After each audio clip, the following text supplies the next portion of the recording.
See, if we lose our why, we lose our way.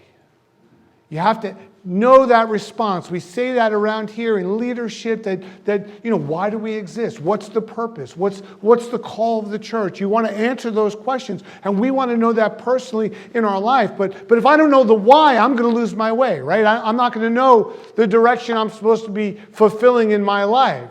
And the way part is the action, and the why is the reason. So the purpose is the reason. The way is the action. The way is the manifestation that comes out after if you first know the purpose. And how often are we caught in the day-to-day of doing, trying to fulfill action, and we still feel as if there's something missing in our lives. So what do? We move from relationship to relationship. We go from job to job. We change activity to activity. We even go from church to church. And the truth is, we still feel unfulfilled. Pain without purpose makes us want to give up. It causes us to hurt ourselves, and it causes us to hurt other people. I can remember a time in my own life where the pain was so great that I just wanted to die.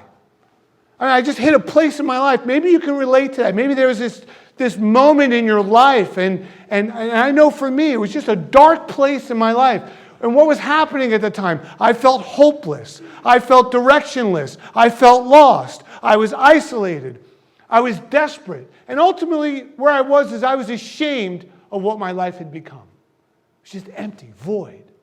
And the amazing thing was that even though my pain kept me trapped, and led me to believe that God had failed me, I came to realize that God was always with me.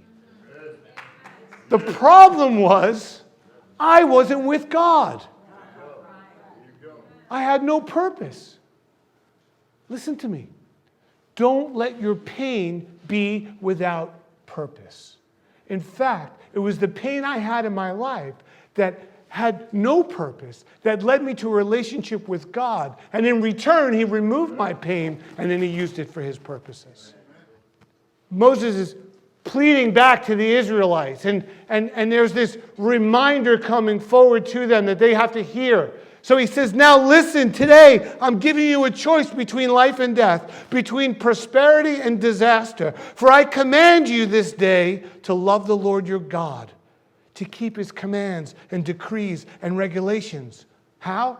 By walking in his ways.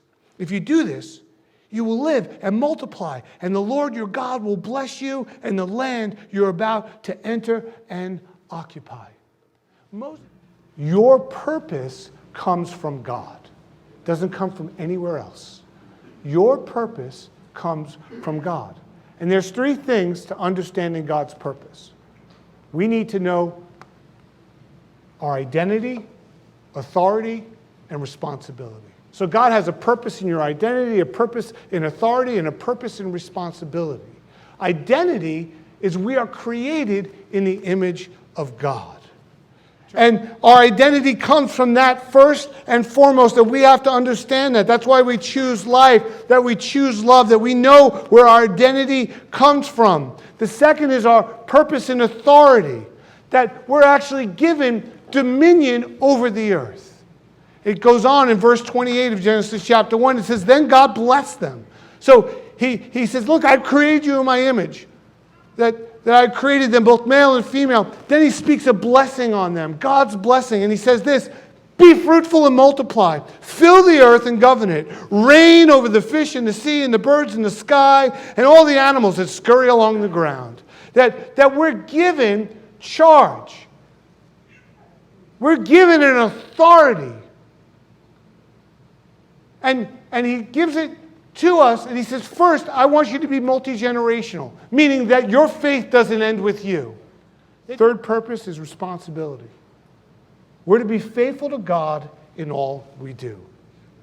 That's our responsibility and our purpose, that we will be faithful in God. Isaiah gives this word in chapter 43, verse 7. He says, bring all who claim me as their God, for I have made them for my glory. It was I who created them. I'm going to give you the answer of what your purpose is. You ready? Here's your purpose. Your purpose is to glorify God with your life. So we have to know our identity. We have to know our authority. We have to know our responsibility, what the Lord has given us. And when we begin to know those things, we'll begin to understand God's purpose for our life. Amen.